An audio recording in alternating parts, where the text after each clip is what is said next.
India's far north. In summer, the sun rules supreme. लेकिन सर्दियां लंबी और वीरान। यहाँ जिंदगी को रेडिकल चेंज होना पड़ता है। From +20 to -20। बाजार सिर्फ 30% खुली होती है और सड़कें पूरी तरह से खाली। बाइकर्स की ड्रीम डेस्टिनेशन कही जाने वाली ये जगह में एक भी बाइक चलते हुए नहीं दिखती।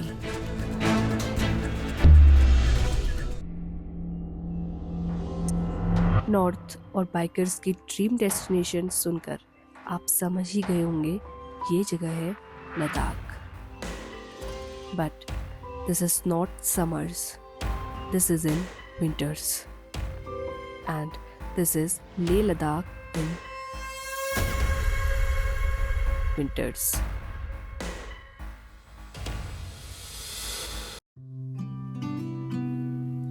एक तो मैं लड़की हूँ और ना ही आजकल की लड़कियों की तरह जिससे बाइक चलानी आती हो।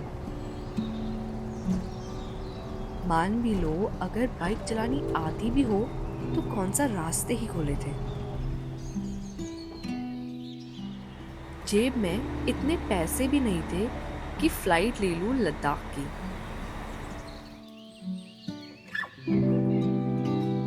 फिर स्क्रॉल करते करते एक न्यूज आई, टिकट टू ले आ cheaper.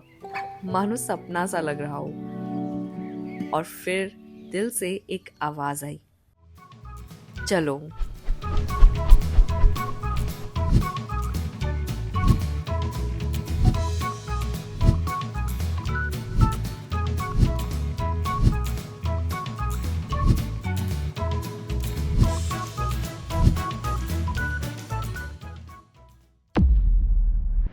Prepare for landing, thank you.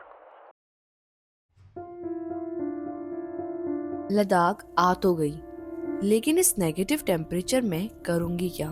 ये सवाल बहुत बड़ा है।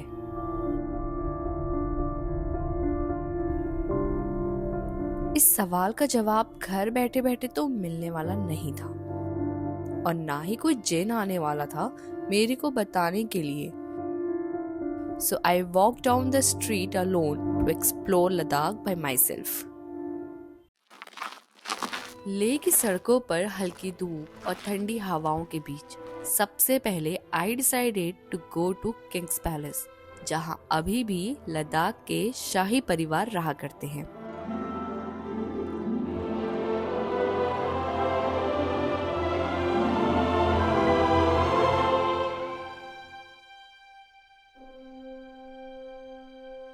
सर्दियों की वजह से अभी तो अंदर जाना मना था, but this place from outside was truly majestic. जैसे ही महल के परिसर में आप कदम रखते हो, you are stunned by these beautiful walls of palace.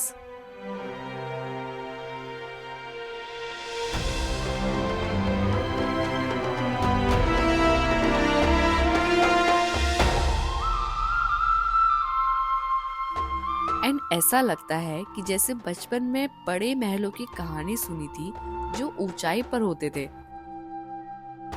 जहां से राजा अपनी पूरी रियासत पर नजर रखते थे। ये किला भी कुछ ऐसा ही था। यहाँ से भी पूरी लेह सिटी पर नजर रखी जाती थी।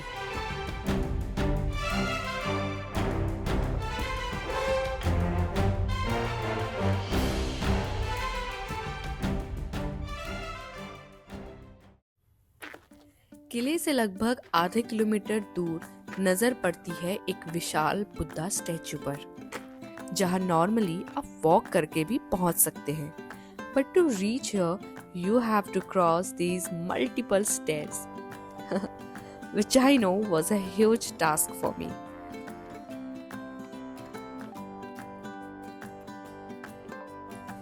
हाँ, पहुंचकर थोड़ी राहत तो मिली थी, लेकिन यहाँ पहुंचते ही हवा के मिजाज बिल्कुल बदल गए थे।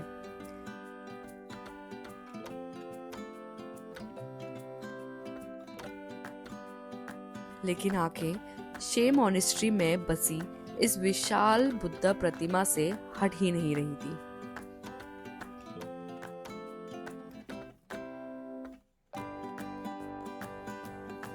और इस जगह के बारे में लोगों से पता करने पर पता चला कि ये भी एक रॉयल लेगेसी है और इसे नमग्याल किंग्स के द्वारा बनाया गया था।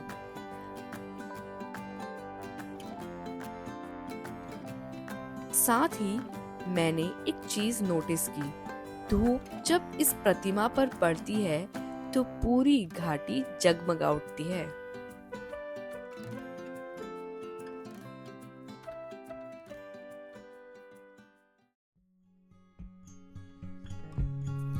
पहाड़ की खामोशी अपनी जगह है, लेकिन अगर आपको लद्दाख की असली रूह से मिलना है तो आपको चलना होगा लेह मेन मार्केट। यहाँ ये आधुनिक कैफे और सदियों पुरानी परंपरा गले मिलती है। एक बार के लिए तो याक की असली खाल देखकर मैं डर ही गई थी, बट यहाँ के लोगों के लिए ये आम बात है और शायद यहाँ के लोग इन बालों को अपने घर के सामने लगे फ्लैग्स पर भी लगाते हैं।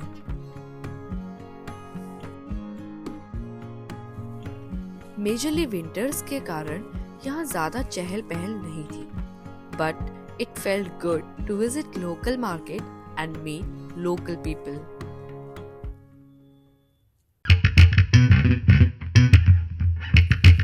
आओ अब ले चलती हूँ आपको लेह से थोड़ा बाहर, जहाँ साल के इस वक्त 1 से 2 लोग भी मुश्किल से ही मिलते हैं। लामायुरी की मून लैंड्स कैसे जाना है यही पता करने में मुझे काफी वक्त लग गया, क्योंकि ये जगह इतनी खाली हो चुकी थी।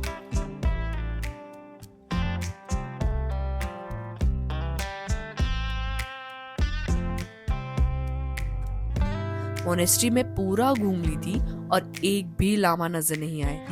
बड़ी मुश्किलात से पूरी मोनेस्ट्री घूमने के बाद 2 लामा जी दिखे, जिनसे पूछकर मोनेस्ट्री के अंदर गई। वैसे तो लामायुरी में 400 प्लस मॉन्क्स रहते हैं, बट अभी सभी बाहर गए हुए थे।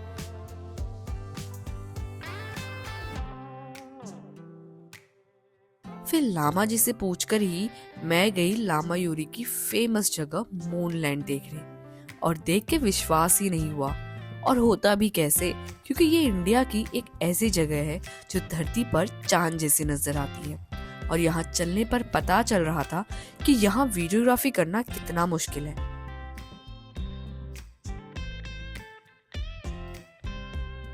लेकिन एक ऐसी जगह देखना अपनी जिंदगी में बहुत जरूरी है। लेकिन धरती पर चांद आया कैसे? एक कहावत है कि यहाँ पर काफी बड़ी लेक्स थी, जिनके सूखने पर यहाँ ये मूनलैंड्स जैसे लैंडस्केप्स बन गए थे। और आज ये जगह फोटोग्राफी के लिए बहुत फेमस है, जिसके लिए यहाँ लोग बहुत दूर से आते हैं।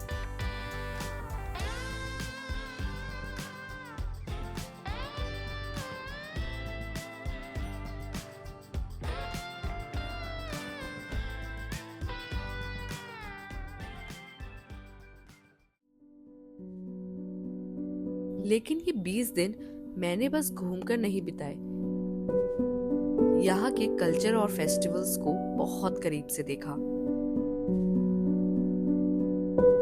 कुछ दिनों में ही था यहाँ एक ऐसा फेस्टिवल जो हर साल तिब्बतन कैलेंडर के हिसाब से 11वें महीने में आता है, जिसका मतलब ही sacrifice of the 29th day है।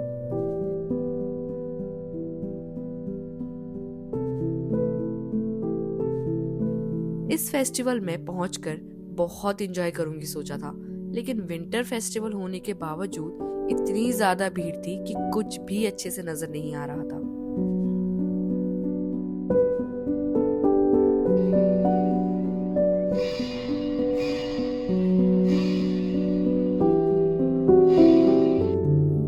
लेकिन वो कहते हैं ना कि अगर किसी चीज को दिल से पूरा करना चाहते हैं तो वो आपको मिलकर ही रहती है। ऐसा ही हुआ मेरे साथ। जब मैं निराश होके मंदिर में दर्शन करके वापस लौट ही रही थी कि तब मुझे लामा जी ने और वहाँ के लोकल्स ने बताया कि टूरिस्ट को तो आराम से आगे बैठकर वीडियोग्राफी और फेस्टिवल करीब से विटनेस करने देते हैं। फिर मेरी खुशी का तो ठिकाना ही नहीं था। मैंने सीधा नीचे जहाँ चम डांस हो रहा था वहां पहुंचकर अपनी सीट बना ली। फिर आगे का पूरा फेस्टिवल बहुत करीब से और बिना किसी रुकावट के देखा। इस फेस्टिवल को victory of good over evil के लिए मनाया जाता है।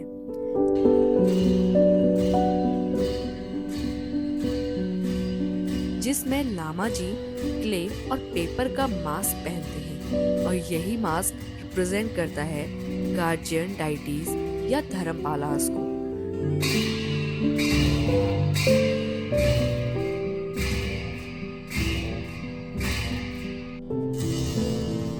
वैसे जो ये डांस आप देख रहे हैं सामने, ये एक स्पिरिचुअल ड्रामा है जो धर्म की बुरी ताकतों के ऊपर जीत का वर्णन करता है। इसी फेस्टिवल के बाद यहाँ ठंड से थोड़ा राहत मिलना शुरू हो जाती है क्योंकि यहाँ से ये इलाका अब स्प्रिंग की ओर रुख करता है।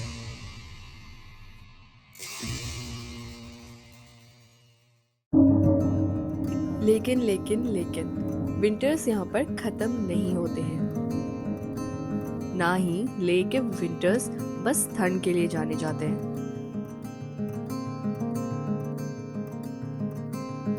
Winters in Leh Ladakh are also about winter games. Khelo India. अच्छा हुआ कि मैं आइस स्केटिंग ग्राउंड चली गई और वहाँ से पता चला कि लद्दाख में हर साल विंटर गेम्स होते हैं, जैसे आइस स्केटिंग और आइस हॉकी। एंड ये सुनते ही मैं चली गई स्टेडियम और बाय लक वहाँ मैच था ITBP और आर्मी का। And what a match it was. मैंने लाइफ में फर्स्ट टाइम स्टेडियम में मैच देखा and this was the best thing I experienced in winters in Ladakh.